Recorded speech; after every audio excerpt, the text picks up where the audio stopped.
We're going to talk more about logarithms today. In particular, we're going to talk about the different properties and laws of logarithms that can be applied. So we're going to start off with properties of logarithms. Now we're going to list these off in terms of a general property and then in terms of common log and natural log. They really are the same properties, but just so we can see it in all of its different forms. So the first one is log base a of 1 is equal to 0. So log of 1, common log of 1, is equal to 0. Natural log of 1 is equal to 0. This property is really just using that property that anything to the 0 power is equal to 1. So the inverse is also going to be true as well. So log of 1 is always going to equal 0. The second property is that if the base of the log and the number you're taking the log of match, then it's equal to 1. So log base a of a is equal to 1. Common log of 10 is equal to 1. And natural log of e is equal to 1. So anytime the base matches with the number you're taking the log of, that is going to equal 1. Next, log base a of a to the x is equal to x. So when the base of the log matches with the base of the exponential, then whatever is in the exponent is what that is going to simplify down to. So common log, if you have log of 10 to the x, that will equal x. Natural log of e to the x will equal x. Similarly, if you have a as the base of the exponent, and in the exponent you have log of the same base, a, and then that simplifies down to just what you're taking the log of within the exponent. Same with common and natural log, so 10 to the log of x, 10 to the common log of x is equal to x, and e to the ln of x is equal to x. In the last property, this is really a two-part thing. This says that if you know that you have log base a of x on one side and log base a of y on the other side, then x will be equal to y. Now this only works if you have log with the same base on both sides and you only have a single logarithm on either side of the equation. Same with common log. So common log of x is equal to common log of y, then x is equal to y. Natural log, ln of x equals ln of y, then x is equal to y.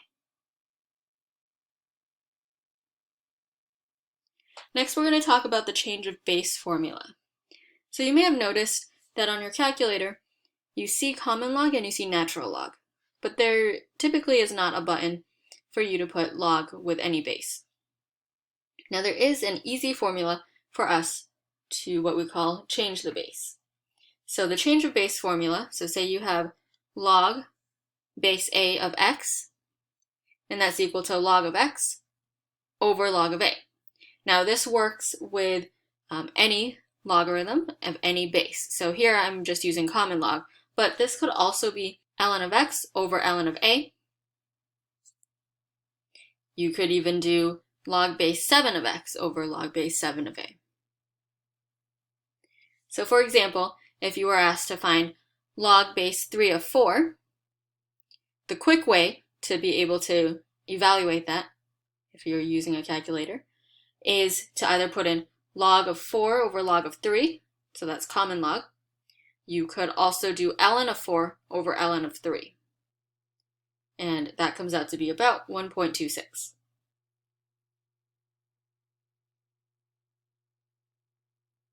Next, we're going to talk about the laws of logarithms. There are 3 of these, and they apply to all logarithms, but because we are mostly focusing on the common log and natural logs, we're going to write them out in terms of common and natural log. Now the first one is what we call the product law. This is when you are taking the log of a product. This can be also written as log of u plus log of v. Same with natural log. So ln of u times v is equal to ln of u plus ln of v.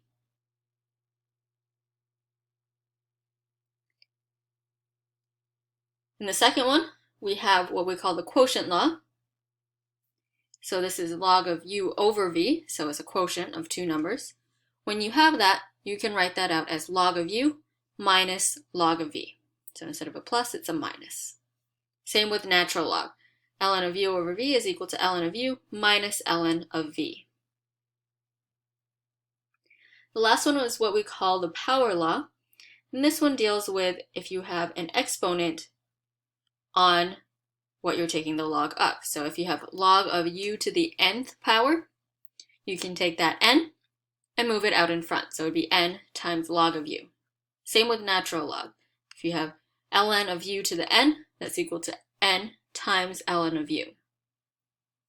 Now it really depends on the problem and how you're trying to simplify something or how you might be trying to solve for something, which form you want it in. But you want to be comfortable either way, either what we call expanding the logarithm or condensing the logarithm. So we can use laws of logarithms to solve logarithmic equations by either expanding them or condensing them, depending on the problem. Now, expanding is when you write a single logarithm into many logarithmic expressions. This can be helpful if you're trying to simplify something, and some of it can be simplified if you were to expand it. Condensing is when you take multiple logarithmic expressions and you write it as a single logarithm. Sometimes, in some cases, this might be more useful in order to try to help you solve for something that's missing. Let's do some examples practicing expanding logarithms. So we have log of 5x cubed times y. Now we do have multiple things going on here. We do have some products, so 5 times x cubed times y.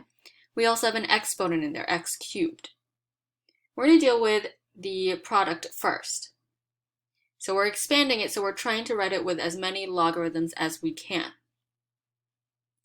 So this is going to be log of 5 plus log of x cubed plus log of y. Right? We're just applying the product law multiple times. Now that 3 that's on the x cubed, we can go ahead and move that out in front. So that becomes log of 5 plus 3 log x plus log of y. And that's as expanded as we can get that.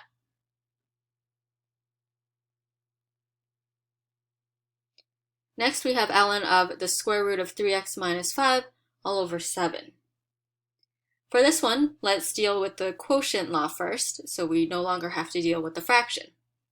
So with the quotient law, this would be ln of the square root of 3x minus 5 minus ln of 7. Now with the square root, it's actually probably a little bit easier to work with if we work with this as an exponent. So remember, the square root is the same as raising something to the 1/2 power.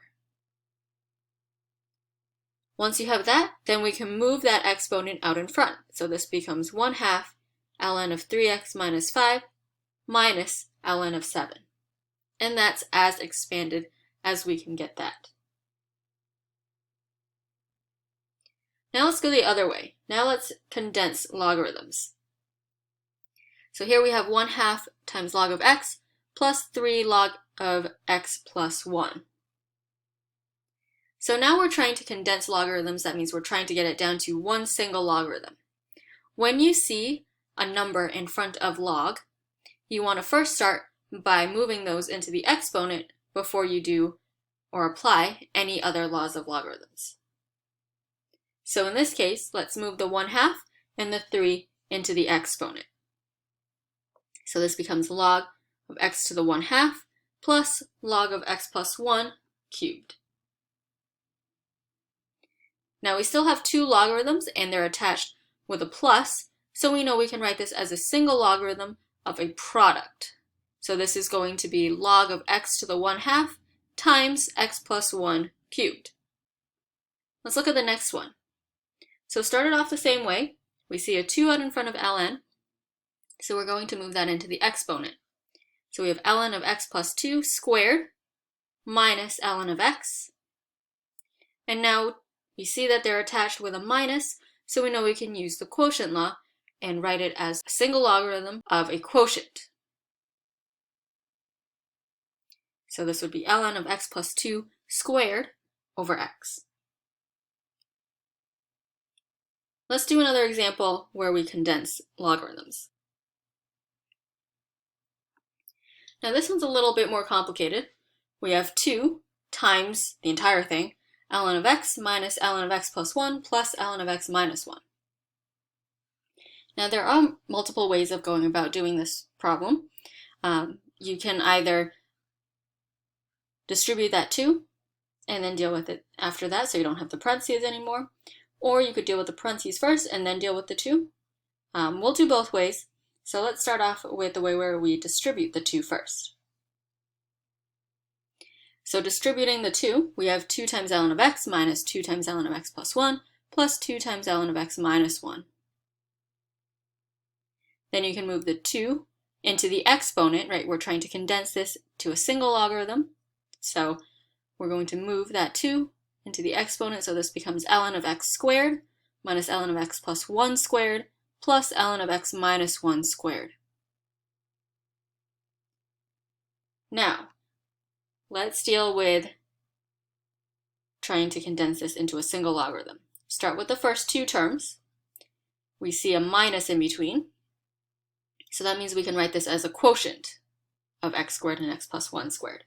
So this is ln of x squared over x plus 1 squared, and then we tack on the last part, plus ln of x minus 1 squared. And then now we see that we have a sum of 2 logarithms, so now we can write it as the product of those 2 expressions. So we have ln of x squared times x minus 1 squared all over x plus 1 squared. So that's one way to go about condensing this.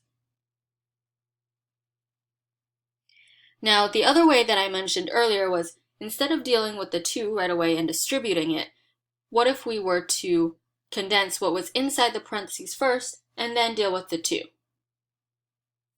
So let's do that. So dealing with what's inside the parentheses, we have ln of x over x plus 1 plus ln of x minus 1, and then use the product rule to combine those. So this becomes ln of x times x minus 1 all over x plus 1.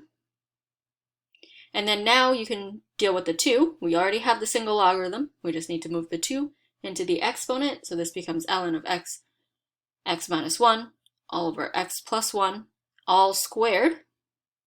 And that's it. If you compare this answer with the last answer, they're actually the same. In the last answer, we just had that squared already distributed to everything inside the parentheses. But in both cases, we were able to condense the logarithm down to a single logarithm, and we had the same answer.